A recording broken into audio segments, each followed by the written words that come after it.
you heard me proclaim in the presence of many witnesses, and entrust them to reliable people who will be able to teach others also. Take the teachings you heard me proclaim in the presence of many witnesses, and entrust them to reliable people who will be able to teach others also. Take the teachings you heard me proclaim in the presence of many witnesses, and entrust them to reliable people who will be able to teach others also. Take the teachings you heard me proclaim in the presence of many witnesses, and entrust them to reliable people who will be able to teach others also. Second Timothy 2:2. Hallelujah, 2 Timothy 2:2. Praise the Lord. Second Timothy 2:2. You and me, let us proclaim the gospel. 2 Timothy 2:2. Hallelujah. Second Timothy 2:2. Praise the Lord. 2 Timothy 2:2. You and me, Let us proclaim the gospel of Jesus Christ. Take the teachings you heard me proclaim in the presence of many witnesses, and entrust them to reliable people who will be able to teach others also. take the teachings you heard me proclaim in the presence of many witnesses, and entrust them to reliable people who will be able to teach others also. Second Timothy 2:2. Hallelujah, 2 Timothy 2:2. Praise the Lord. Second Timothy 2:2. You and me, let us proclaim the gospel. 2 Timothy 2:2. Hallelujah. Second Timothy 2:2. Praise the Lord. 2 Timothy 2:2. You and me, Let us proclaim the gospel of Jesus Christ. The harvest is plenty, but the workers are few. As for me and my house, we will serve the Lord. We will serve the Lord.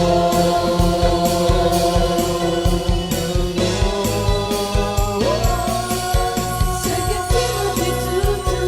Hallelujah. Second Timothy 2:2. Praise the Lord. Second Timothy 2:2. You and me, let us proclaim the gospel. 2 Timothy 2:2. Hallelujah. 2 Timothy 2:2. Praise the Lord. 2 Timothy 2:2. You and me, Let us proclaim the gospel of Jesus Christ. 2 Timothy 2:2. Hallelujah. 2 Timothy 2:2. Praise the Lord. 2 Timothy 2:2. You and me, let us proclaim the gospel. 2 Timothy 2:2. Hallelujah. 2 Timothy 2:2. Praise the Lord. 2 Timothy 2:2. You and me, let us proclaim, live up His name, delighting the Lord for His goodness. Let us proclaim, live up His name, delighting the Lord for His goodness. Let us proclaim, live up His name, delighting the Lord for His goodness. And He's God.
Kainang namin ang aking nadarama pag sumasapit ang Setyembre. Mapulay ang paligid at puno ng pag-asa pagdating ng Oktubre. At pagsapit ng Nobyembre, ang mga tao'y abala. At pagsapit ng Disyembre, ang malungkot ay sumasaya. Maligayang Pasko sa inyong lahat. Maligayang Pasko sa inyong lahat. Ano man ang iyong lahi, puti ka man o kayo manggi, nagdiriwang sa araw ng Pasko. Sa araw ng Pasko, hindi ko maikukubli kagalak ang hatid pag sumasapit ang Disyembre. Magkibibigay ng regalo ang ninong at ninong pagdating ng Kapaskuhan. Ngunit ang tunay na regalo, buhay ang ibinigay. Si Jesus ang Panginoon, nag-iisang tagapagligtas. Maligayang Pasko sa inyong lahat. Maligayang Pasko sa inyong lahat. Ano man ang iyong lahi, puti ka man o kayo manggi, nagdiriwang sa araw ng Pasko. Panahon ng pag-ibigayan, ikaw ang kapatawaran, pagkat si Kristo ang dahilan ng Pasko. Maligayang Pasko sa inyong lahat. Maligayang Pasko sa inyong lahat. Ano man ang iyong lahi, puti ka man o kayo manggi, nagdiriwang sa araw ng Pasko. Maligayang Pasko sa inyong lahat. Maligayang Pasko sa inyong lahat. Ano man ang iyong lahi, puti ka man o kayo manggi, nagdiriwang sa araw ng Pasko. Sa araw ng Pasko.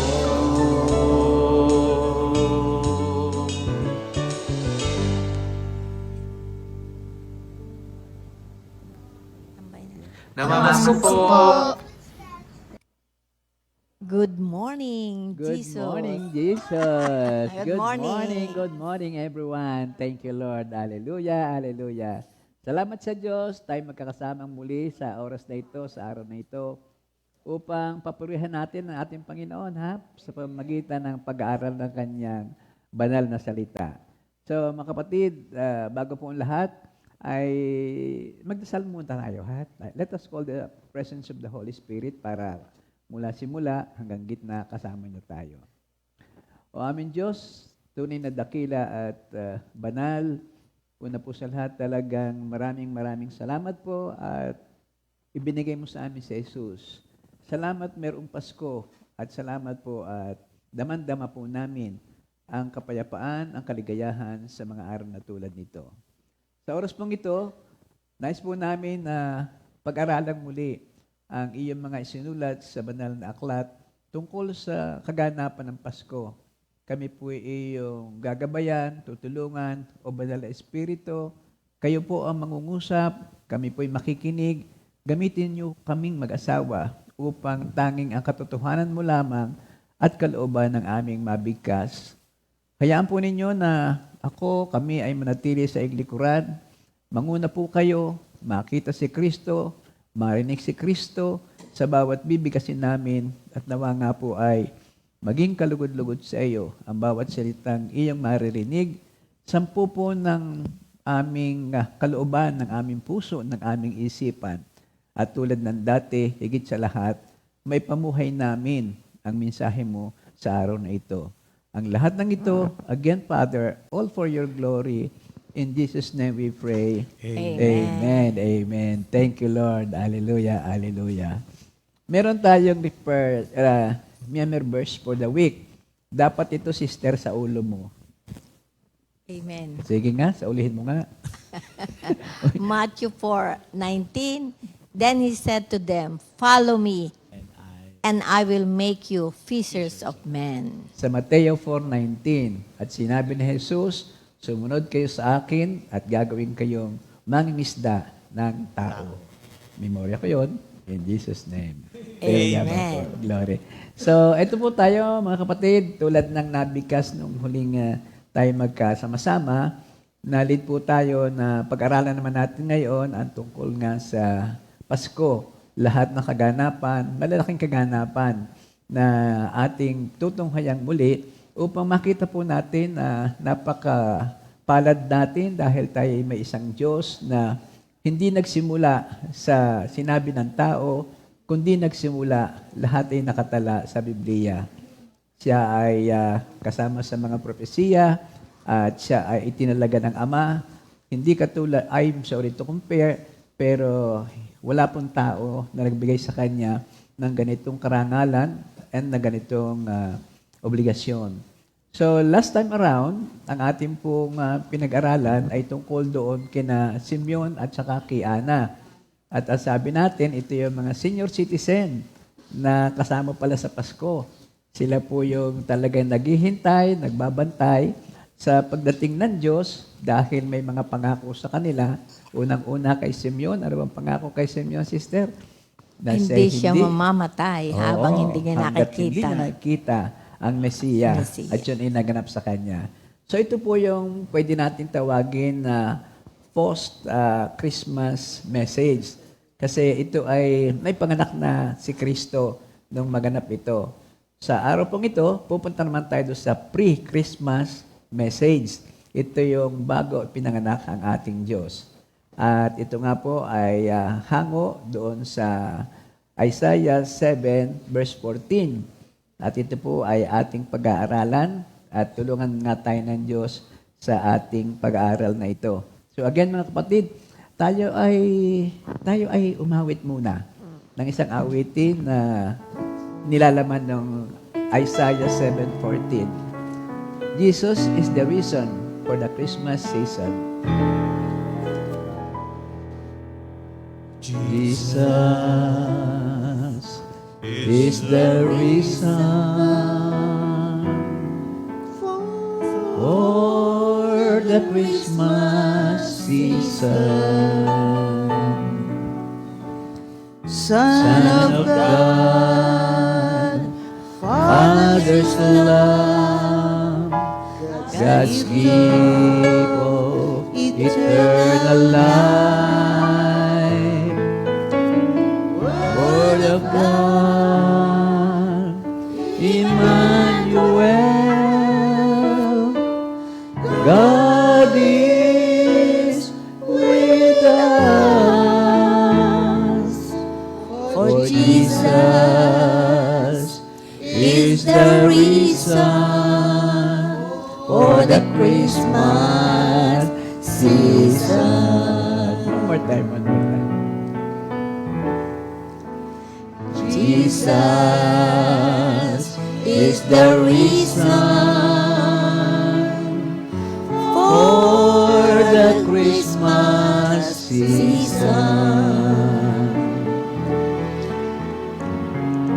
Son of God, Father's love, God's gift of eternal life, Word of God, Emmanuel, God is with us. For Jesus is the reason for the Christmas Thank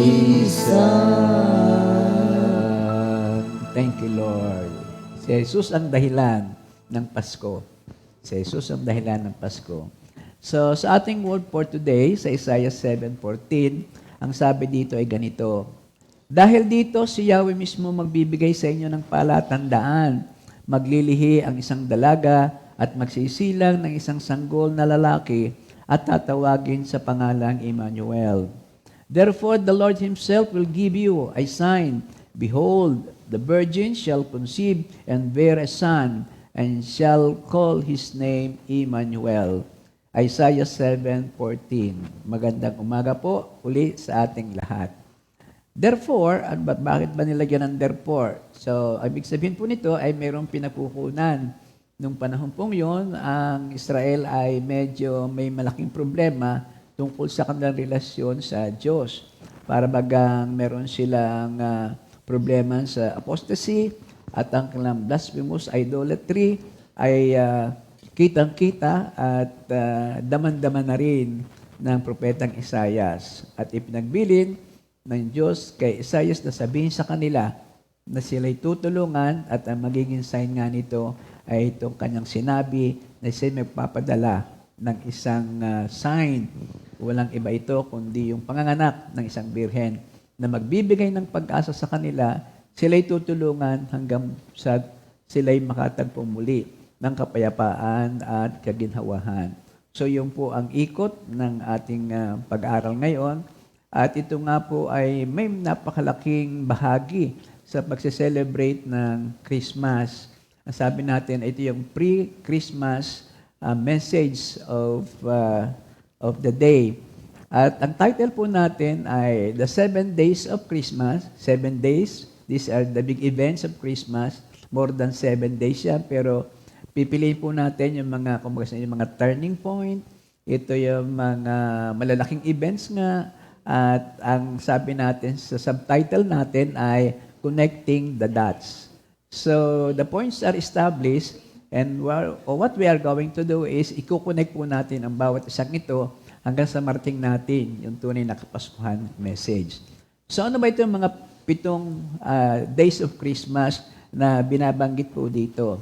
Una sa lahat, yung promise sign, the prophecy. Ito nga sa Isaiah 7:14, at saka doon sa verse 9, chapter 9, verse 6 to 7. Ang pangalawa, yung annunciation, ito yung reassuring dream. At ito doon sa Lucas 1, 26 to 28, ito yung pagbati ng anghel. Ang pangatlo ay yung faithful journey to Bethlehem, doon sa Micah 5:2. At ito ay doon sa Lucas 2:1-5, nagkameron ng kaganapan. Ang pang-apat ay yung Holy Birth, ito na yung birth of our Lord Jesus Christ. Sa Lucas 2:6 to 7, ang panglima, yung joyful expectation of the shepherd. Thank you, Lord, sa Lucas 2:8 to 13. At ang pang-anim ay yung prospect of peace, yung Gloria in Excelsis Dei, yung laksa-laksang anghel ay nakita sa kalangitan at nagdiwang sapagkat ang Diyos ay sumilang na. Lucas 2:13 to 14. At ang panghuli, ito yung ating visit of the Magi. Ito yung ating Epiphany sa Matthew 2:1 to 2.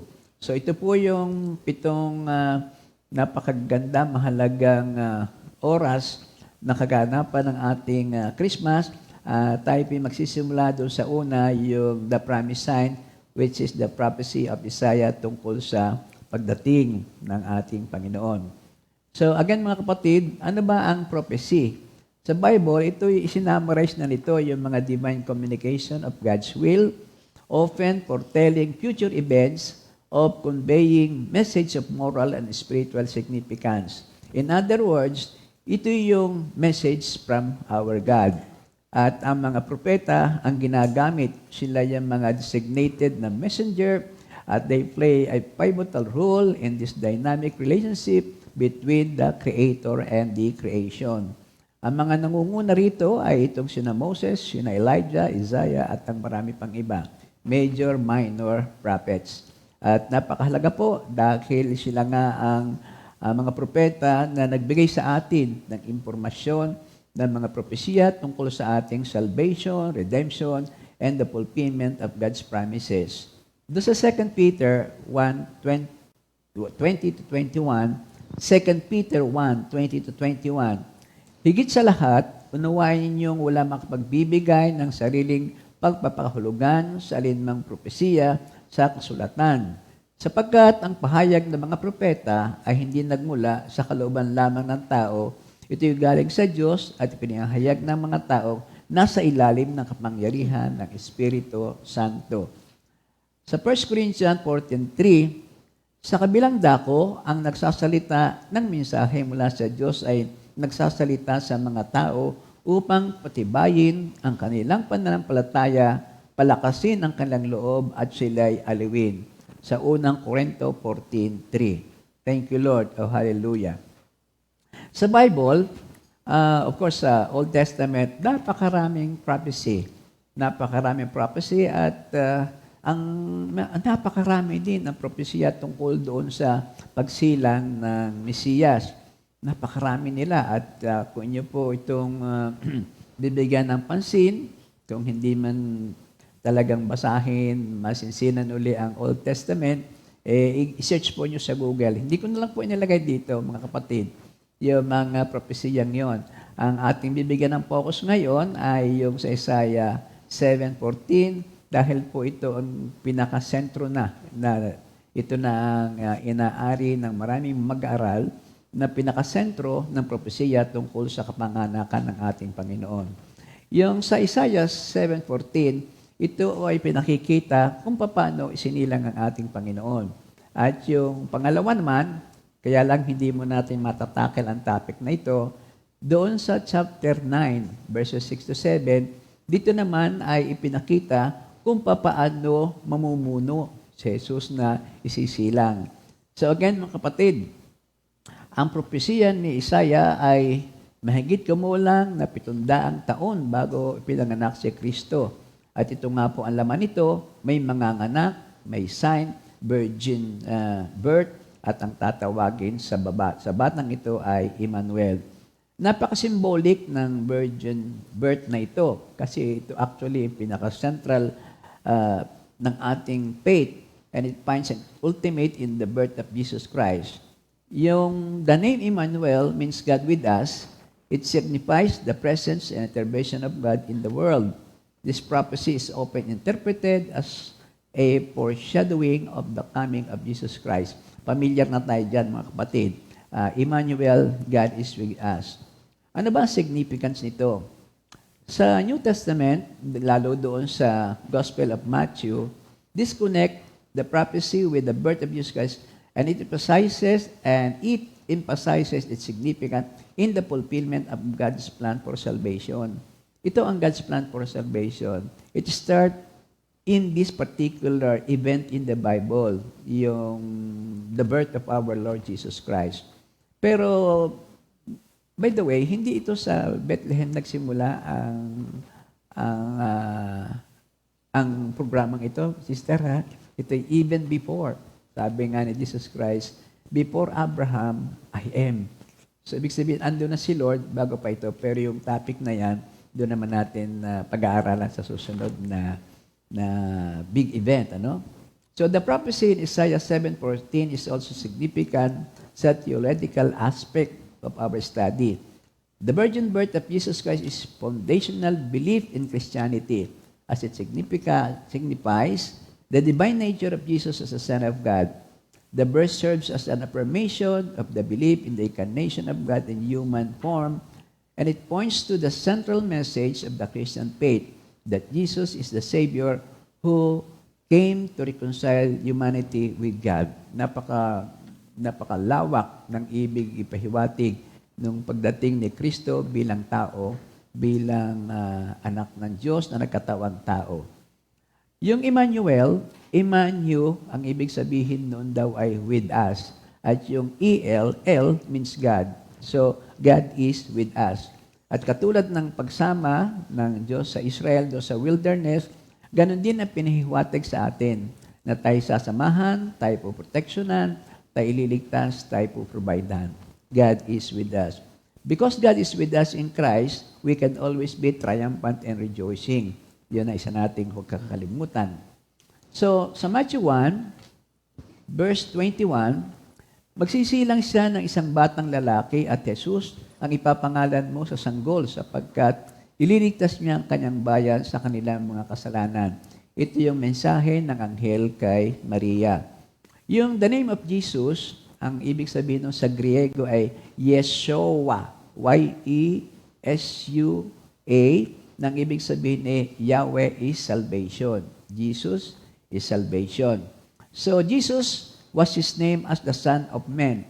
Bilang tao, ang kanyang pangalan ay Jesus, Yeshua. It was in this humanity as the Son of Man that He was able to die for our sins. Hindi magkakameron ng kaganapan ang pagtubos niya sa atin kung siya ay hindi magkakatawang tao. Dahil ang tumutubos sa kasalanan ng tao ay dugo ng isang tao. Kaya kailangan siya maging tao upang ang kanyang dugo sa kanyang kamatayan ay matubos tayo sa ating kasalanan. Meron pang isang propesiya na kumbaga sa ay mabigat din ang dating at ito'y talagang naganap din sa actual doon sa birth of Jesus Christ. Ito naman yung kay Micah sa chapter 5 verse 2.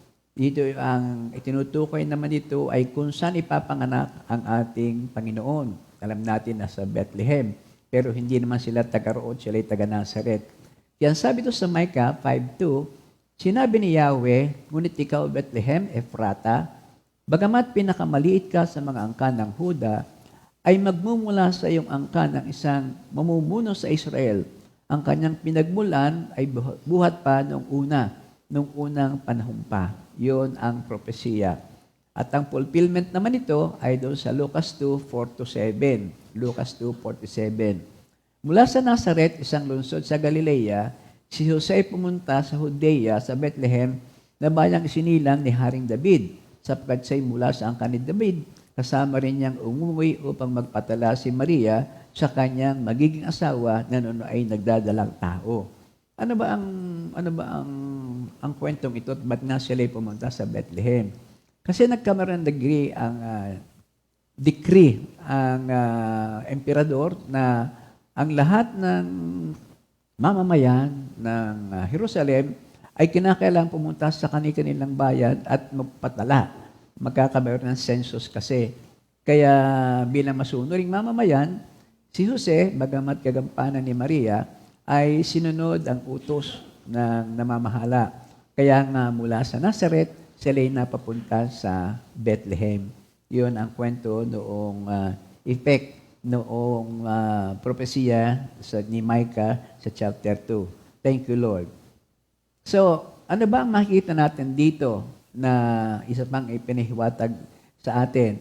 Ang ibig sabihin nito, mga kapatid, doon sa mga ating nga lamang na isalaysay dito, yung mga propesiya na si Kristo ay talaga itinatalaga, na siya ang Bisaya, tagapagligtas, tagapagtubos, hindi na tayo dapat magkameron pa ng alinlangan na ang ating Diyos talaga ay si Jesus at anuman ang kanyang sinasabi sa atin ay dapat nating pakinggan, dapat nating sundin sapagkat naiba siya sa anumang mga naging leaders ng ibang pananampalataya dahil nga sabi natin ay si Jesus mismo ay nakatalaga sa istorya ng Bible.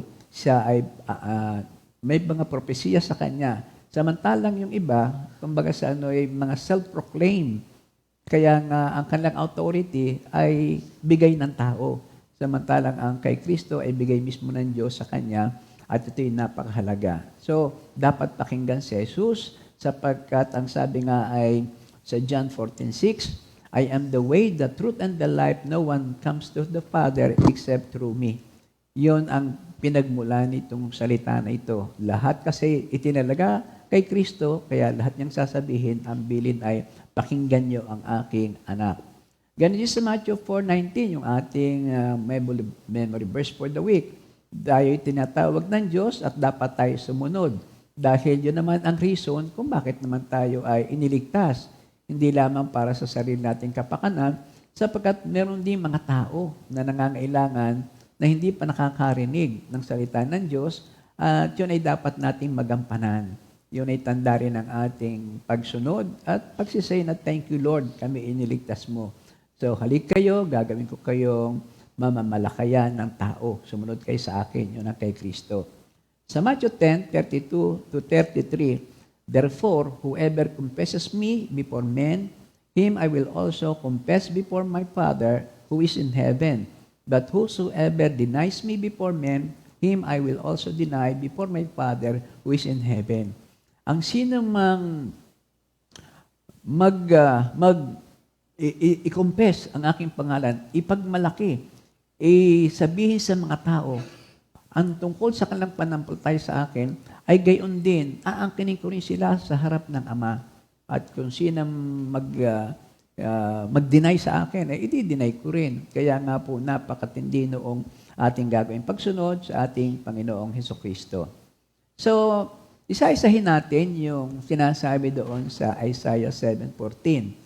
Ulitin natin, therefore the Lord Himself will give you a sign. Yun, magbibigay siya ng isang sign, ng isang symbol para ang ibig sabihin ay tutugunin ko ang aking pangako kay aking iligtas, kay aking papatnubayan. Ano ba yung sign na tinutukoy dito? Ang sabi niya dito ay, behold, the virgin shall conceive and bear a son. So ang ibig sabihin, ang sign dito, there will be a virgin birth. Merong isang dalaga na manganganak. The virgin birth of Jesus was not an aftermath in God's plan. Yung virgin birth of Jesus Christ, hindi yung kumbaga sa out of the blue. Para bang mabuti yata ganitong ating gawin. Hindi yon, yun talagang kasama na doon sa tinatawag na Trinity Council. Para bang nag-usap-usap na itong matagal ng panahon bago pa ito napasulat, bago pa ito naging inspirasyon ng mga propeta. At itinalaga na kailangang magkameroon ng virgin birth. At tulad nga nabagit natin kanina, ito ay propesya pointing to the birth of Jesus Christ by a virgin, hindi ordinaryong kapanganakan. As far back as Genesis, doon sa Genesis 3:15, yun ay familiar na tayo nung ating pag-aralan, ang tungkol sa si Kristo sa lahat ng books of the Bible. Sinasabi noon, nung kanyang sumpain ang serpent, that I will put enmity between you and the woman, and between your seed and her seed, he shall bruise you on the head, and you shall bruise him in the heel. Lalagyan ko ng matinding pag-aaway kayong dalawa at ang inyong mga anak. Ikaw ay tutuklaw sa kanya, at ang kanya namang anak ay dudurugin ng ulo ng iyong seed. Yun ang sa Genesis 3:15. Pag sinabi na her seed, yung kanyang punla, yung kanyang buto, ito'y napaka-unusual na expression. Ang ibig sabihin daw nito ay seed or offspring. It's always referred to the male seed or sperm. Male seed, ito ay sperm ng lalaki. In other words, pagka physical ang ating pinag-uusapan, ito'y merong magkakarelasyon sa lalaki at yung lalaking yon ang kikilalanin na siyang pinagmulan ng anak. So, it is not ordinary na sasabihin na her seed. Ibig sabihin ay the woman's seed. Hindi pa pagano nito. So, both here in Genesis at saka doon sa Revelation, the scripture is referring to the seed of a woman indicating something special. The seed of a woman, the seed of Mary, hindi the seed of Joseph. Hindi the seed of Joseph, hindi the seed of any man na dinidescribe dito. Yung ibang may mga objection or pagtutol tungkol dito sa birth, the virgin birth na ito. Kasi kumbaga sa pagka masyado kang legalistic, masyado kang nakaipo na ng maraming karunungan sa isip, hindi mo basta matatanggap, meron ba talagang birhen na manganganak? Yun ang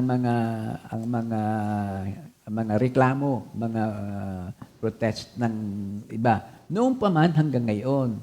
Ang sabi doon sa isa kong nabasa, yung daw Hebrew na ginamit dito ay yung Hebrew na Alma. A-L-M-A-H. Nang ibig sabihin ay young girl. Young girl. Mary was a young girl. Anong age niya, Sister Cora? Nung si 14. betrothed? 14 ba? Mga 14, 15, 17, Bata kasi ang mga pag-asawa nila doon. Siguro una sa lahat, ang nasa sa isip nila multiply. Kakaunti pa sila, no? Go ye and multiply. So, pwede na ganun ang interpretasyon. Kaya lamang, pagka ganun ang sinabi, mawawala naman siguro ang significant noong sinasabi dito ni Isaiah. Kasi ito ba kahit sinong babae na bata? Noong kasi sabi ay napakarami naman ng mga young girls na nagkakameroon ng anak, nagbubuntis. Pero ito ba kahit sino na lamang? Pag sinabi na a sign, yung bibigyan nila ng sign, ang ibig sabihin nito ay may malaki itong attention na ibibigay sa atin. Halimbawa, do not enter. That's the sign sa traffic, ano? Pag ikay pumasok diyan, ng katwiran mo ay wala namang apprehension. Baka naman patay yung CCTV, ay siya, humanda ka pag ikay nag-register. Hindi lamang sa magastos, kundi mahirap. So, wag na nating susuwayin yung mga sign na yon. Wag natin i-assume na wala namang nakatingin. Ganon din dito, yung sign na bigay dito ay, ang ibig sabihin ito ay, this is an extraordinary and something special. A virgin and not merely a young girl bearing a child and giving a birth to a son would indeed be a sign. So, special ito. As a matter of fact, pinili nga lamang ng Diyos ay si Maria. Merong dapat na siyang reference noong virgin na pinag-uusapan. Another Greek word sa virgin na siya ang tinutukoy naman dito sa ating pinag-aaralan ay yung term na parthenos. P-A-R-T-H-E-N-O-S. And it cannot mean anything but a virgin. That is someone who has never had sexual intercourse, sexual relationship. So, young girl din ito, pero ibig sabihin wala itong relasyon sa lalaki, wala itong sexual relation, basta si virgin, tapos ito nga, magkakaanak siya. Parthenos ang term na ibinigay. Sa Lucas, napaka-clear ang sinabi ng anghel at naganap naman kay Maria na si Maria ay walang naging relasyon sa lalaki. Either noong, before, and even after. Immediately after, during the pregnancy, wala. Yun lang after, yun ay subject pa rin sa isa pa rin malalim na pag-aaral. Sa Lucas 1:35, the angel explained to Mary that her pregnancy is due to the power of the Most High overshadowing her. At malinaw ng conception of Jesus was supernatural. His mother, sabi sa Scripture, was a virgin at the time of His birth. Thank you, Lord. Yun ang tinatawag natin na virgin birth. Parthenos, isang batang babae, pero walang relasyon sa kanino mang opposite sex. Thank you, Lord. Ano ba yung modern medical way of magkaanak ka, hindi ka magkaanak, gusto mo magkaanak, anong ginagawa nila? Artificial, Insemination. insemination. Yun, artificial insemination. Paano ba yun? Yung sperm cell ng lalaki, egg cell ng babae, pinagsasama sa pamamagitan ng, dalawang klase daw yan Ang isa ay outside the body, ang isa ay inside the body. Insemination, yung sperm cell ng lalaki kukunin, pagkatapos ihahatid, ipapasok doon sa babae. Sa babae. Para yung egg cell naman ng babae, meeting the sperm cell, doon sila magkakameroon ng, doon ngayon mabubuo ang isang tao. May mga nagtatagumpay sa ganoon, pero marami ding nabibigo. Yung aking kapatid, thank you, Lord. Naulit lang kasi experience ito na, kumbaga sana ako'y napahiya rin Hindi magkaanak. Una, may edad naman kayong nag-asawa, talagang si Lord na yan. Pinaglaban niyang artificial insemination na yan. Nung hindi pa rin magkaanak, ang ginawa ay, humiram ba sila ng surrogate, yung parking lot, para bang makikipark muna ako sa iyo. Parang yung sperm cell ng aking bayaw, carrier, na humanap ng isang babae, kakilala din naman, malinis din naman, maayos din naman ang buhay, kasi it will reflect doon sa maliging labas na bata. Magre-reflect yan kung sino yung egg cell na sinamahan ng sperm cell ng lalaki, ganun yon. Kaya yun ang isa. Meron pa tinatawag na test tube babies. Ang test tube naman, external, para may incubator na ginagamit. Yun yata ang tawag sa, nakita ko rin, in vitro fertilization. In vitro fertilization. So, inilagay ito doon sa machine. External, wala sa loob ng katawan ng babae. So, ito yung mga pagpupumilit ng siyensya at nagtatagumpay naman sila in the sense na nakakaproduce nga naman ng life. Pero hindi ito sapagkat amazing in a way. Talagang, can you imagine? Maisip niya lang ganon. Pero this is not miraculous. Hindi ito miraculous. And the result is, hindi natin alam kung anong mangyayari. Kasi hindi ito ang itinadhana ng Diyos para sa magkameron ng isang anak ang mag-asawahan. So, conception occurs when a male seed fertilizes a female egg. Dito na nga sa in vitro fertilization. So, scientists are explaining with other amazing techniques to enable conception and birth by other than natural means. Ang objective ng maraming scientists is to disprove na yung virgin birth ay hindi mangyayari, parang gano'n, no? So, iyon na. At wala naman sila magawa kundi tanggapin na nga ito. The only explanation is that it was a miracle of God, the greatest miracle of conception the world has ever known. Virgin birth of our Lord Jesus Christ. Napaka-significant kasi itong virgin birth na ito. Sabi nga dito ito ba dapat bigyan ng pansin? Sa Bible nga, ilang verses lang ba ang binigyan ng portion sa Bible? Katulad nito, Matthew, Mark, tapos dito lang sa binigay, kapiraso lang. Yung study nga natin, 7 days daw, mahaba actually ito sa actual. Pero hindi katulad ng ibang pag-aaral na ibinigay. Ang sabi, napaka-importante niyan. Sapagkat ito ang foundation actually. Kung ating isipin, itong virgin birth na ito, itong foundation ng ating pananampalataya in a way. Kasi kung wala itong virgin birth na ito, there will be no Christ who can save the world by the system na binigay ng Diyos, yung dugo ng tao ang tutubos sa dugo ng mga taong nagkasala. So from there, wala na halos lahat na magaganap na totoo sa ating mga pananampalatayang ito, yung ating mga facts of life about our relationship to our Lord. There will be no Calvary, ang sabi nila, no? Kasi walang mamamatay na tutubos Walang nabuhay kasi na tao. At yun nga ang ating Panginoon. Napaka-importante rin ito dahil kung maalala natin, noon, kapag makikita mo ang Diyos, mamamatay ang tao. Kahit pa kay pari, kahit pa kay malis na malinis, kaya yung lamang talagang the Holy of Holies, talagang piling-pili ang pumupunta roon. Pag nakita mo at harap mo ang Diyos na hindi sa ganitong sitwasyon, ay mamamatay. So, itong pagdating ni Kristo bilang tao, nakita na natin ang Diyos at tayo hindi namatay. I mean, wala tayo doon, pero nanalig tayo by this time, feel natin ang Kristo'y kasama natin. Hindi kasi na tayo iwan, hindi pababayaan. In the presence of the Holy Spirit, at least, no? Siya naman halos ay isa.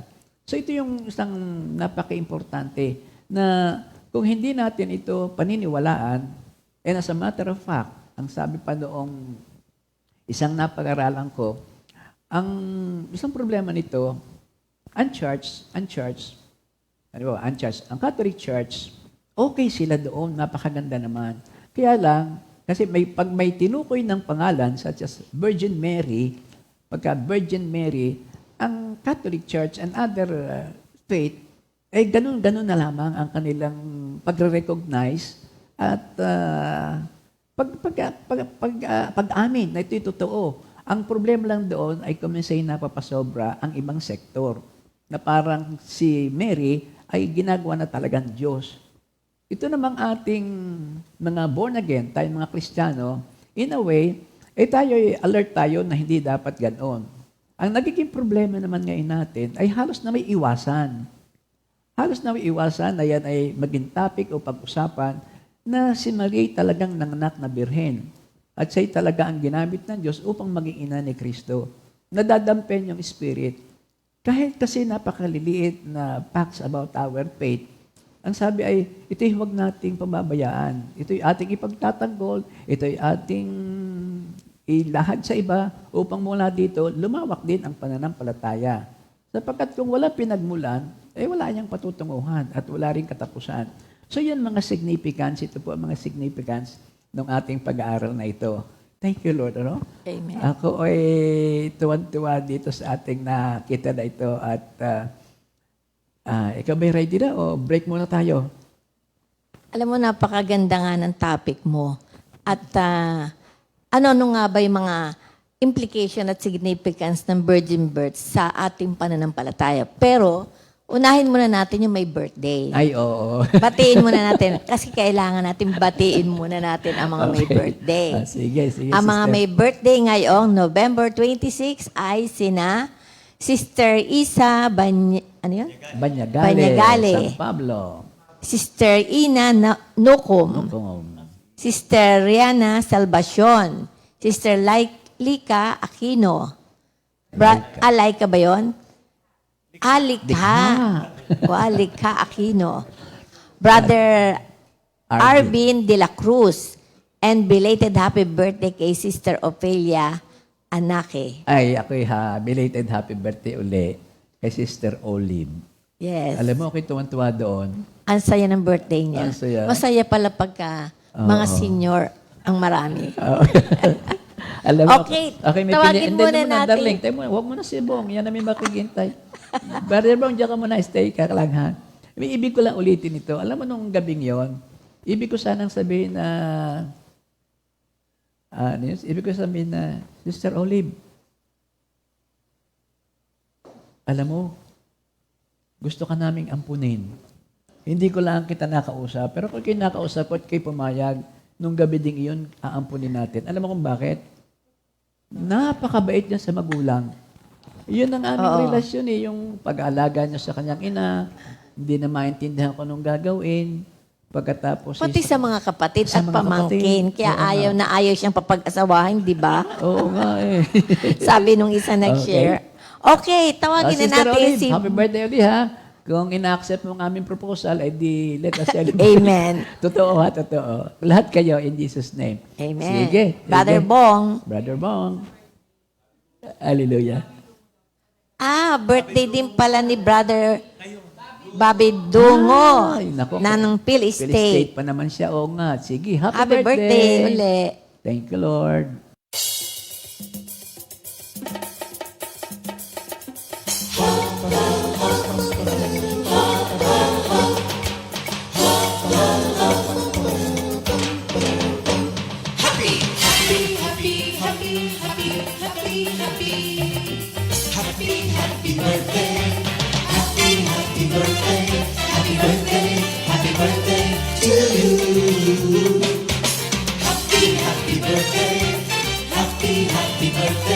Happy birthday! Happy birthday to you.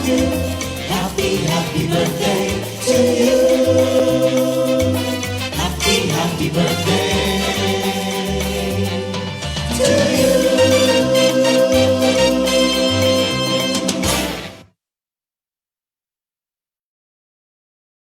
Happy Happy birthday. birthday. Thank you, Lord. Happy birthday. Happy birthday.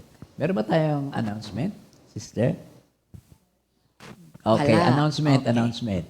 Ano po namin, kami ay may, hindi man kami, yun pong grupo ng taga San Pablo, taga Bulacnin, tsaka Laia, may Christmas celebration na December 15. Sa Bulacnin po yung gaganapin.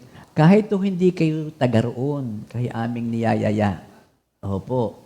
Punta ho kayo. Whole day affair ito at huwag ho kayong mag-alala. Huwag na ho kayong magdala ng kahit na ano. Dahil hilaan nyo na kayo ay tuwan-tuwang May kasabay nakapunta. din tayo eh. Maraming Sa nagkasabay-sabay. December 15. Yes, alam ko I see. maraming Sige, kasabay. tayo nakaupo dito, di kaya tayo may privilege. Amen. Pero biro mga kapatid, invited po kayo lahat. Si Lord ho'y naroon, kaya kami magiging masaya. Okay, thank you Lord. Okay. So, paano sister, ikaw naman? Para, Yes. Okay. Mamaya na natin na ano yung repeat song. Mamaya na. Okay. So bago natin talakayin yung mga implication at saka significance ng virgin birth para sa ating pananampalataya, meron dito yung sinulat ni Tony Llewellyn. Ang sabi dito, may mga tao na ang paniniwala sa virgin birth ay isang katha lamang, isang pantasya lamang o kaya isang kwento. Dahil may mga taong hindi naniniwala sa supernatural. Pero ang mga tunay na Kristiyano ay naniniwala dito. Pero bakit dapat maniwala tayo mga Kristiyano dito? So, yun nga, malalaman natin yung mga implications at significance ng virgin birth sa ating mga pananampalataya. Una, the virgin birth ay malinaw sa Biblia. Yes, ito'y nasa Biblia. Ilang beses itong ating nababasa. Ito'y nababasa rin natin, nagmula rin doon sa panahon ng Old Testament and New Testament. Si Isaiah 7:14, ulitin ko, dahil dito si Yahweh mismo ang magbibigay sa inyo ng palatandaang maglilihi ang isang dalaga at magsisilang ng isang sanggol na lalaki at tatawagin na pangalang Emmanuel. At sa Lucas 1:30-31, sinabi sa kanya ng anghel, "Huwag kang matakot, Maria, sapagkat naging kalugod-lugod ka sa Diyos. Makinig ka, ikaw ay maglilihi at manganganak ng isang sanggol na lalaki, at siya ay pangangalanan mong Jesus." Ganon din sa Lucas 1:34-35. Paano pong mangyayari itong gayong ako'y isang birhen? Tanong ni Maria. Sumagot ang anghel, sa iyong Espiritu Santo at mapapa sa ilalim ka sa kapangyarihan ng kataas-taasan Diyos. Dahil dito ang isisilang mo'y banal at tatawaging anak ng Diyos. So yun ang una. Ang padalwa ay the virgin birth highlights God's involvement. Siguro masasabi natin katulad ng sinasabi kanina ni Pastor, yung artificial insemination. So, alam natin na hindi ganon. Sabi noong 2,000 years ago, it was a miraculous event by the power of the Holy Spirit. So, ang nangyari kay Maria ay sa pamamagitan ng power ng Holy Spirit. And the very fact that God produced this miracle remind us that this was no ordinary birth. God was totally involved. So, involved talaga dito ang ating Panginoon. Ang pangatlo, the virgin birth emphasizes that salvation is God's initiated, hindi ng tao. So, ang ating Panginoon ang nag-initiate. Madaling sabihin o isipin na hinahanap ko ang Diyos at salamat at natagpuan ko siya. Salamat at ako'y nakikinig sa Kanya, sumunod sa Kanya. Ibinigay ko na ang buhay ko sa Kanya, kaya ako'y ngayoy malaya na. Thank you, Lord, pero hindi natin dapat kalimutan na ang ating kaligtasan, ang ating salvation, ay idea talaga ng ating Panginoon, hindi ang sa atin. So, ganun din naman yung Kanyang kamatayan sa krus. Yun ay idea rin ng ating Panginoon, hindi ng tao. At bago pa natin naisip ito, God's prevenient grace was at work in our lives. Ibig sabihin, bago pa natin naisip, siya na ang gumagalaw na ang Diyos sa ating buhay at inaayos na ang ating puso patungo sa Kanya. Madaling makarelate tayo dito. Maraming mga halimbawa. Ang ibinigay nga dito ang halimbawa ay yung kay Pablo. Dati siya'y Saul. Siya'y kaaway ng mga mananampalataya. Maraming pa nga ang nangamatay dahil sa kanya. Subalit may plano ang Diyos para sa kanya. Ginawa siyang pangunahing apostol. Sabi nga yung magandang tawag dito, yung alagad nga niya ito. So God in His grace and mercy pursued him. Yon ang prevenient grace. God took the initiative. So, Doon sa Roma 5:8, ngunit pinatunayan ng Diyos ang kanyang pag-ibig sa atin nang mamatay si Kristo para sa atin noong tayo ay makasalanan pa. At sa John 3:16, na laging yun ang favorite natin, sapagkat gayon na lamang ang pag-ibig ng Diyos sa sangkatauhan, kaya't ibinigay niya ang kanyang kaisa-isang anak upang ang sino mang sumampalatay sa kanya ay hindi mapahamak, kundi magkaroon ng buhay na walang hanggan. Ang pang-apat, the virgin birth highlights the difference between us as sons of God. So, we are adopted. Sabi nga, ang tawag nga sa atin ay sons and daughters. Tayo mga ampon, we are adopted as sons. Hindi, sabi nga dito yung sons ay yung generic term, hindi ito yung lalaki lamang, kundi ito ay pwede rin sa babae pag sinabing sons. Pag sinabing adopted, ampon, ibig sabihin, nag-iba na ang ating status. Mula sa pagkaalipin, tayo naging mga anak na ng ating Panginoon. So sa Galatians 4:3-6, gayon din naman, tayo noon ay nasa ilalim na mga tuntuning imiiral sa sanlibutan ito hanggang sa tayo dumating sa hustong gulang. Ngunit nang sumapit ang tamang panahon, isinugo ng Diyos ang kanyang anak na isinilang na isang babae at namuhay sa ilalim ng kautusan upang palayain ang mga nasa ilalim ng kautusan. Sa gayoy tayo maituturing na mga anak ng Diyos. But in contrast to our change in nature from slaves to sons, Jesus is the eternal Son of God. He was the Son by nature. Sa John 16:28, ako ngayon ang galing sa Ama at naparito sa sanlibutan. Ang ikalimay, the virgin birth confirms Christ's sinlessness. Si Kristo'y walang kasalanan. Jesus didn't have the normal human lineage. That means that he wasn't the inheritor of a sinful nature. Hindi siya naging anak sa laman, kundi sa espiritu. The Holy Spirit was involved in the conception of Christ. And so from the very moment, Jesus was kept free from the contamination of sin. Wala siyang bahid ng kasalanan. So Lucas 1:35, sumagot ang anghel, sa iyo ang Espiritu Santo at mapapa sa ilalim ka sa kapangyarihan ng kataas-taasan Diyos. Dahil dito ang isisilang mo'y banal at tatawaging anak ng Diyos. At sa 2 Corinthians 5:21, hindi nagkasala si Kristo, ngunit alang-alang sa atin siya itinuring na makasalanan upang sa pakikipag-isa natin sa Kanya ay maging matuwid tayo sa harap ng Diyos. So, in contrast by nature, tayong lahat ay makasalanan at nararapat lamang na tumanggap ng kaparusahang kamatayan.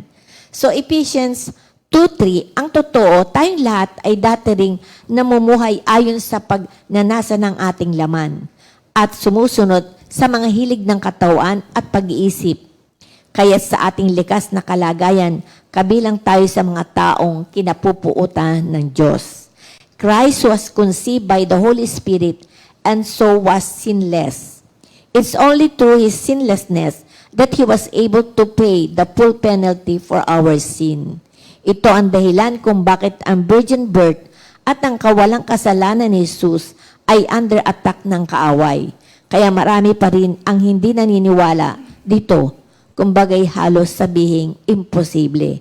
Pero ito lamang ang pwedeng ipambayad sa kasalanan ng buong sangkatauhan.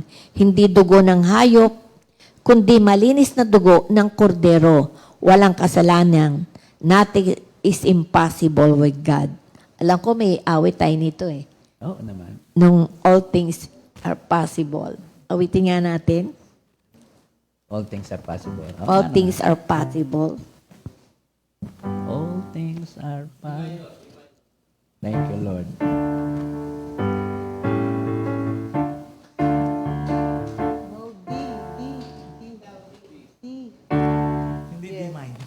All things are possible.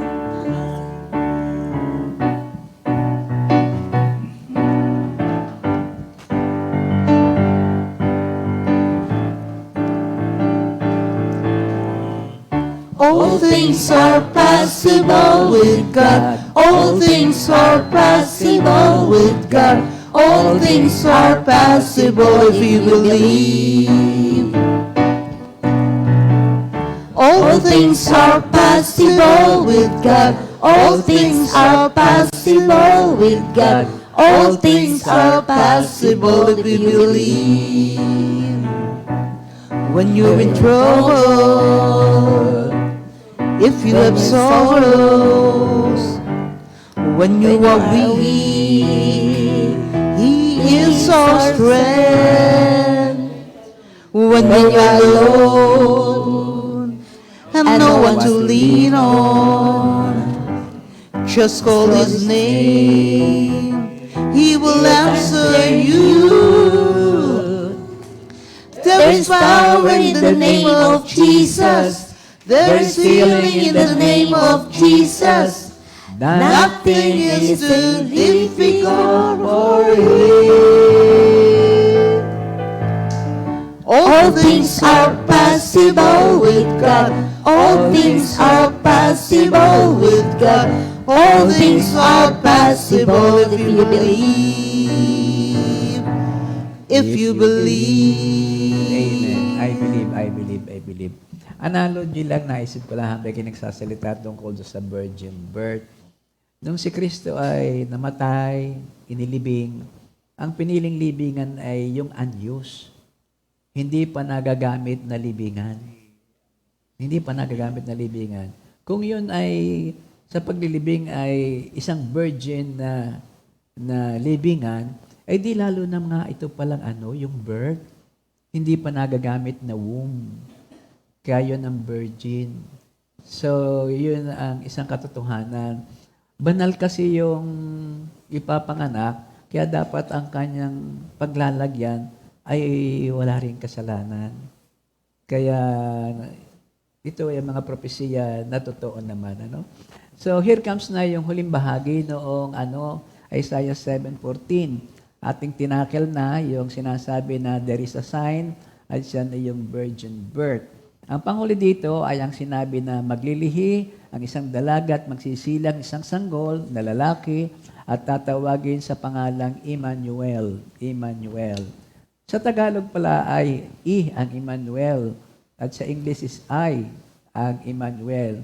Kung saan man kayo malaway kayo yung mga anak at gusto niyong ipangalan Emmanuel, ang ganda. Ay, may anak kang Emmanuel. May anak ba? akong Emmanuel. Oo nga. Sa nga po. Pero na kay Lord na. Na kay Lord na. So, he is with the Lord, not with us anymore. Emmanuel. Ang ganda po ng pangalan yan. Sabi nga natin kanina, Emmanuel, nang ibig sabihin ni with us, at that yung L ay Yahweh or God. God is with us. So ito po ang ating tutukuyin ngayon, yung Emmanuel. If God is with us, who can be against us? Pag sinabi natin God is with us, pwede nating sabihin at least yung tatlong bagay tungkol sa with us. He is present in this world, omnipresent. God is with us, God is with the world, God is with all of us. So, He is omnipresent. There is no place on earth where He cannot be found. At sa gayon naman, wala rin naman tayong pupuntahan na pwede natin pagtaguan. Saan ba yun? Psalms 139. If I hide, if I go to the mountain, you are there. Talagang omnipresent siya, no? So, if you seek Him with your heart, you will find Him wherever you are. Ang tanong nga lamang ay, paano nga yun? Sabi dun sa 1 Kings 8:27, maari bang manirahan sa lupa ang Diyos? Kung ang langit, ang kataas-taasang langit ay di sapat na maging tahanan ninyo, ito pa kayang hamak na templo na aking itinayo? Malaking question niya, pero ang Diyos naman nagsasabi, narito siya sa atin. That's part of the power of our Lord. Basta sinabi ng Diyos, yun ay magkakatotoo. Talagang yung langit niya, yung kanyang kabanalan, hindi magkakasya doon eh. Pero eto, sinasabi niya, eto ako, bumaba sa lupa upang ihatid sa inyo magandang balita at upang sunduin kayo at dalhin ko kayo sa langit.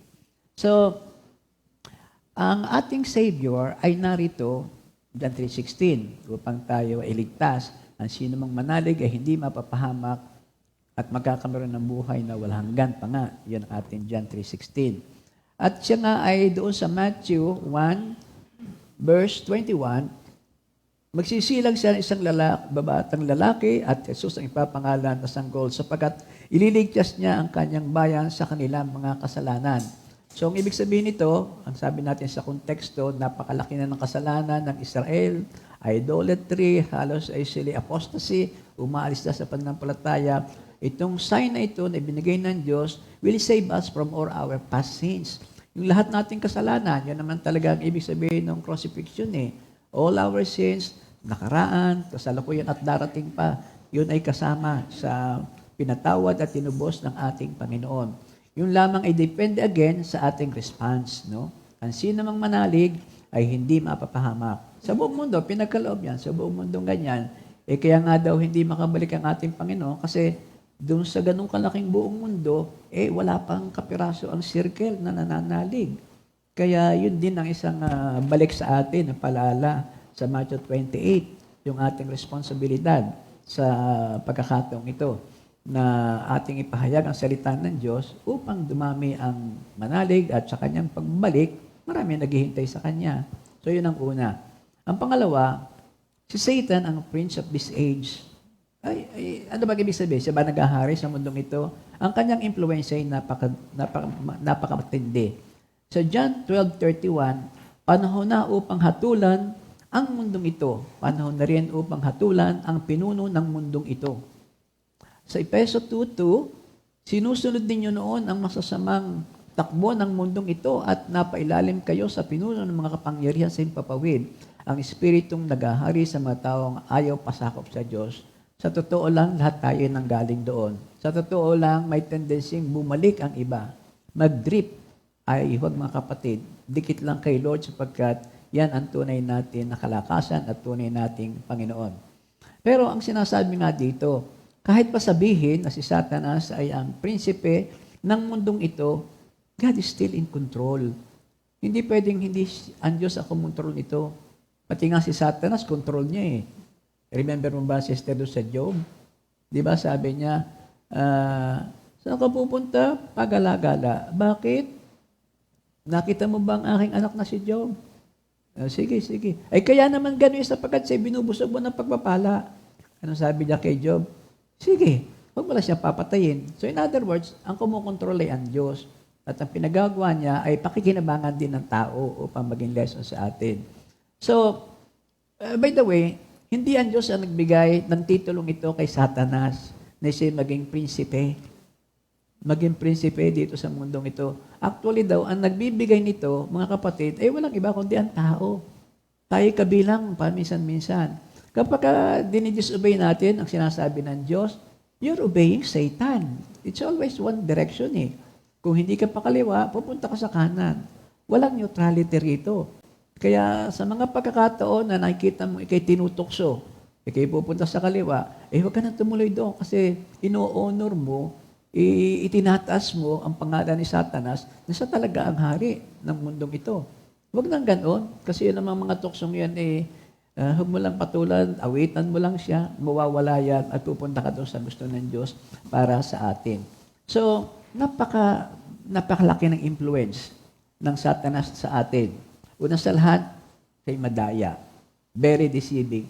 Totoo ba na kapag kinain nyo ang bungang ito, kayo ay laging gano'n yun Dudunong. Lagi nang gano'n. Totoo ba? Baka naman hindi. Darating na nga ba si Lord? Hindi pa. Mga ganong mga daya ka ng kanyang mga style. At yun dapat nating baka sensitive tayo sa mga bagay na ganon. Siya isang manliligaw. Inililigaw tayo dahil siya'y sinungaling. Iniligaw tayo. Sinungaling kasi siya. At siya'y naninira, pumapatay, at nagwawasak na relasyon ng buhay, ng pamilya, pati simbahan. Yan ang gawain ni Satanas, the prince of this age. Pero ang kumukontrol dyan ay ang Diyos. At ang sinasabi lang ng Diyos, if you respond positively in my command, manghihina na yan. Talagang buntot na lamang ang gagalaw niyan, sabi ni Mami. Tulad ng sinasabi sa John 10:10, Ang kaaway ay kaya lamang nagpunta rito ay upang magnakaw, pumatay at manira. Yun ang Satanas, yun ang prince of this world. Kasi ang kanya mga panunukso is lust of the flesh, lust of the eyes, pride of life. Yun ang weakness natin. But mga kapatid, ito yung napagtagumpayan ng Kristo. Yun nga ang unang mga tuksong ginawa sa kanya eh. Kaya alalahanin mo lang si Kristo. Ang kanya mga sinasabi, napagtagumpayan niya. Kaya sinasabi sa atin, kaya na rin natin ito. Una sa lahat, kasama natin ang Espiritu Santo. At ang Espiritu Santo ang unang mag-uudyok sa atin na mali ang ginagawa mong yan. Huwag mong itutuloy yan. Patawarin mo yan. Ibigay mo yan. Humingi ka ng tawad. Malakas tayo actually kung atin lang iisipin ang pagpapalang ibinigay sa atin ng ating Panginoon. At naparito nga ang Diyos upang bigyan tayo ng buhay na ganap at kasiyasya. Thank you Lord sa lahat ng ito. His presence in the believer, yung presensya sa atin. Presensya niya sa buong mundo, presensya sa atin. Yun ay pinangako niya. Bahagi pa nga yun ng Great Commission. Kaya't humayo kayo, gawin yung alagad ko, ang lahat ng bansa, bautismuhan niyo sila sa pangalan ng Ama at ng Anak at ng Espiritu Santo. Turuan niyo lang sumunod sa lahat ng inuutos ko sa inyo. Tandaan niyo, ako'y laging kasama niyo hanggang sa katapusan ng mundo. Look at this, no? The Great Commission, may pinagagawa sa atin, may pinagagawa. Bakit hindi mo gagawin? Nangangamba ka, baka hindi tanggapin ng mga tao sinasabi mo. Ang sinasabi niya, kasama mo ako. Huwag kang mag-alala kung anong itanong sa iyo ni naman, kasi nga, pati makapangyarihan eh. Ang Holy Spirit ang magbibigay sa inang sasabihin. Yun din ang isang implication ng kasama mo ako hanggang sa katapusan ng mundo. At ang sabi mo, hindi kita pababayaan, hindi kita iiwan. Deuteronomy 31:6 naman yon. So, yun ang presensya ng Diyos sa atin. Yun ang bunga ng Christmas. Yun ang bunga ng unang Pasko. Kamanghamang ating Diyos, talaga naman, at sabi nga ay yung kanyang presensya, ang mga ginagawa niya sa atin ay ini-encourage tayo. Joshua 1:6. Talagang siya ang nagbibigay sa atin ng comfort. Sinong Kristiyano ang humahaba, ang sipayo, ang stress, ang pag-iisip, ang pagdurusa? Sinong Kristiyano yan? Yung nakakalimutan na si Kristo na iniintay lamang na iisang dasal naman ang pag-iita natin. O di kay isang fellowship lang this coming Sunday ang dapat mong puntahan. Yun ang ating Panginoon. At siya'y nagpapalakas sa atin. Joel 3:16. Nagpuprotect siya sa atin. Ayun ang Jeremiah 15:20. Pagkatapos ay naggaganyan sa atin sa oras ng ating kadiliman. 2 Samuel 22:29. Ikaw po, O Yahweh, ang aking tanglaw, pinawi mong lubos ang aking kadiliman. At siya ang Jehovah Jireh. Siya ang Jehovah Rapha. He heals. Siya ang Diyos ng kabuuan ng ating pangangailangan. Sapagkat siya ay atin, siya ay nasa sa atin. Siya ang ating pangangailangan. He provides. He provides. He is the pastor. Ako'y pinahimlay sa mainam na batisan sa hindi magkukulang. Thank you, Lord. At buhat sa kayamanang hindi mauubos, ibibigay niyang lahat ng iyong kailangan. Nakakatuwa doon sa Psalms 23, yung kahuli-hulihan doon. Ano sabi doon? Only goodness and love follows me all the days of my life. Nakakatuwa na. Hallelujah. Si Yahweh ang aking pastor. Hindi ako magkukulang. Pinahihilay sa mainam na pastulan At inaakay niya ako sa tahimik na batisan. At buhat sa kayamanan na hindi mauubos, ibibigay niya lahat ang iyong kailangan sa pamamagitan ni Kristo Jesus. Sa pamamagitan ni Kristo Jesus. Purihin ang ating Diyos Ama, magpakailanman. Amen. Purihin ang ating Diyos Ama, magpakailanman. Amen. Purihin ang ating Diyos. Thank you, Lord. Sa John 1:14, God chose to reveal Himself through Jesus Christ. Hindi natin nakikita ang ating Ama. Subalit, ito ang sabi ni Kristo, nakita mo na ako, nakita mo na ang Ama. Tayo, na-deprive tayo ng kaunti doon sa physical seeing. Pero ang ating spiritual sight, nakita natin si Kristo. Sa nature, sa mga ginagawa sa atin araw-araw, sa banal na salita, buhay na buhay si Kristo doon. Oh. Ramdam ba nyo na siya ipinapako? Ramdaman din nyo yung katuwaan ng mag-anak nung siya ipanganak sa sabsaban. Mahirap ang panganganak dahil sabsaban physically, pero spiritually, that is the best area na ang isang tao isilang. Nagsimulan sa humble things. Ang message daw dyan sa Paskong yan ay, bakit sa sabsaban, hindi sa special na ospital, para daw agad sabihin ng Diyos na sa kanyang pagpunta rito, kasama ang lahat. At ang uunahin niya yung nasa mababa. The humble person, the humble spirit, yung prideless, kumbaga sa no? Pero may daw yan, may isang extension naman, doon sa post-Christmas, yung 3 hari naman, nung sila daw naman ang pinili din na maging RSVP, sila nga nakadalaw doon, ang hari, ang pinakamarunong kasama. So yung bracket of invited guests sa langit ay napakalawak. Sangkatauhan. Kaya lang yung mga niniwala lang dyan nang siyang maliligtas. In Amen. Jesus' name, Amen. Amen. Thank you, Lord. So, again, Ama, salamat ng marami sa nangyari, naganap. Nawa po'y hindi kami nakalagpas, hindi ka namin napangunahan. Salamat at alam namin po na kaming lahat na narito at lahat na nakikinig ay mabibigyan ng pagsasabuhay na iyong mensahe ng Paskong ito ay ang reason ay si Jesus Christ. At ang kwento ni Jesus Christ ay hindi nagmula sa sabsaban, kundi nagmula nung unang panahon pa man at nagsimula rin actually ito sa langit. In Jesus' name we pray. Amen. Sa repeat song, mga kapatid, ikaw ang tunay na Pasko. Composed by Sister Mary Joy Cruz at inawit ni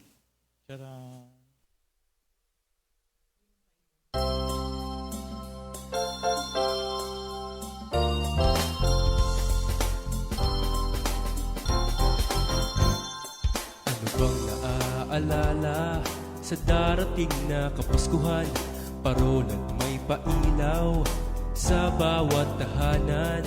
Regalo't Noche Buena ang pinagkakaabalahan. Ngunit ang diwa ng Pasko wag nating kalimutan. At sa Paskong darating, ang biya'y mapapasatin. Pasko, Pasko, ang araw na sinilang si Kristo. Kristo, Kristo, liwanag pag-ibig ang taglay mo. Pasko, Pasko, ikaw ang regalo sa mundo. Pagmamahal at pagpapatawad, yan ang tunay na diwa ng Pasko.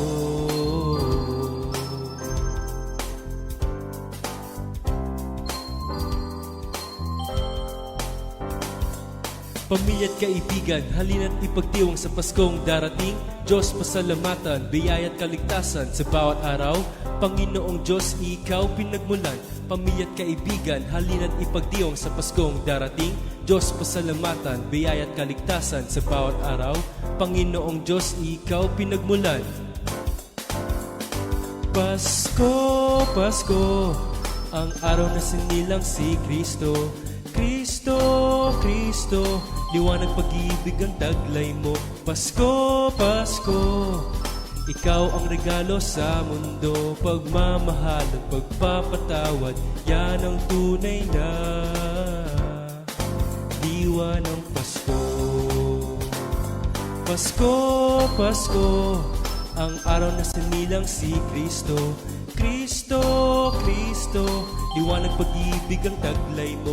Pasko, Pasko, Ikaw ang regalo sa mundo, pagmamahal, pagpapatawad, yan ang tunay na diwa ng Pasko. O Jesus, ikaw ang tunay na diwa ng Pasko. O Jesus, ikaw ang tunay na diwa ng Pasko. O Jesus, ikaw ang tunay na. O Jesus, ikaw ang tunay na. O Jesus, ikaw ang tunay na diwa ng Pasko. O Jesus, ikaw ang tunay na diwa ng Pasko. O Jesus, ikaw ang tunay na diwa ng Pasko. O Jesus, ikaw ang tunay na diwa ng Pasko.